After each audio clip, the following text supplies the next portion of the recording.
ఒకవైపు జనం మీడియాకి విలువ ఇవ్వటం లేదు అని వాపోతుంటారు.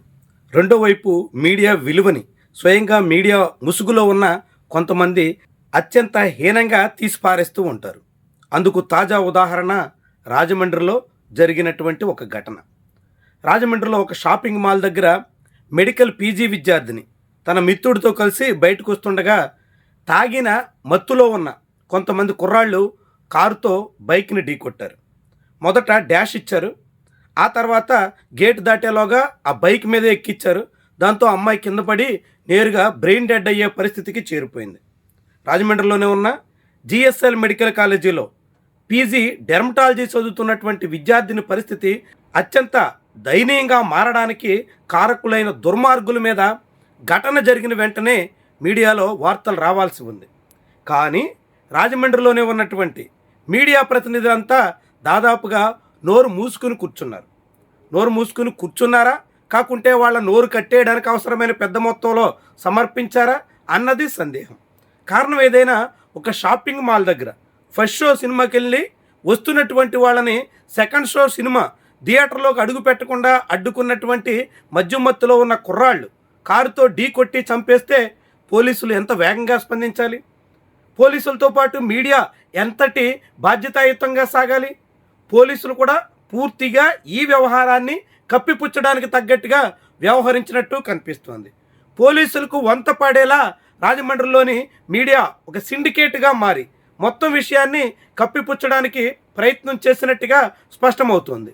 ఇలా మీడియా ఒక పైశాచిక ఘటనని కప్పిపుచ్చడానికే ప్రయత్నం చేస్తే, ఒక ఆడబిడ్డ ప్రాణాల మీద పైసలేరుకుందామనే పరిస్థితికి వస్తే దాన్ని జనం ఎలా చూస్తారు? ఎలా రిసీవ్ చేసుకుంటారు? ఎలాంటి స్థితిలో గుర్తిస్తారు?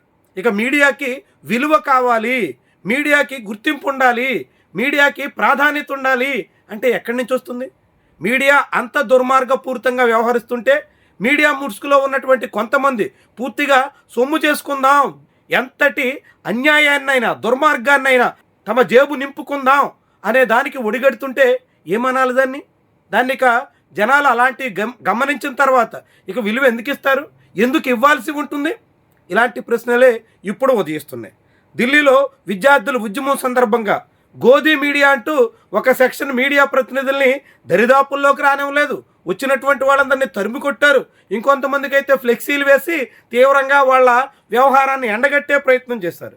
ఆంధ్రప్రదేశ్లో కూడా అనేక చోట్ల ఒక సెక్షన్ మీడియా ఎంత దుర్మార్గమైనటువంటి స్థితిలో సాగిపోతుందో, మీడియా ముసుగులో పైసల కోసం కక్కుర్తిపడే బ్యాచ్ ఎంత బరి తెగించేస్తుందో రాజమండ్రి ఘటన కళ్ళకు కట్టినట్టు చాటుతోంది. చాలా తీవ్రంగా కలచివేసేటువంటి ఉదంతం ఇది.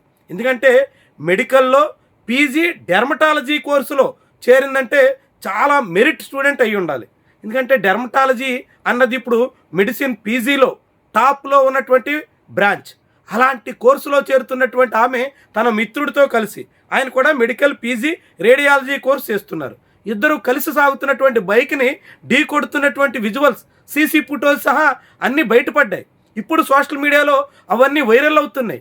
వాటిని చూస్తేనే ఎంత దుర్మార్గంగా ఆ కారులో ఉన్నటువంటి మూర్ఖులు వ్యవహరించారో అర్థమవుతుంది. మూర్ఖులు అనే దానికన్నా అంతకన్నా మించినటువంటి క్రూరత్వంతో సాగిపోయారో స్పష్టమవుతుంది.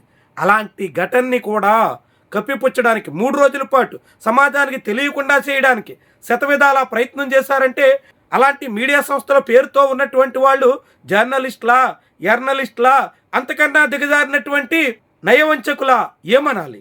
ఎలాంటి పేరుతో పిలాలి? ఇది ఇప్పుడు తీవ్రమైనటువంటి అంశం, అత్యంత కలవరపరిచేటువంటి విషయం.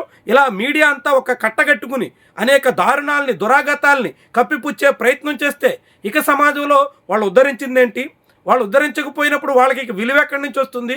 విలువ లేదని మళ్ళీ గగ్గోలు పెడితే ఉపయోగం ఏముంటుంది? ఆలోచించాల్సినటువంటి అంశం. అందరినీ కూడా ఇది తీవ్రంగా కలచివేస్తున్నటువంటి విషయం కూడా.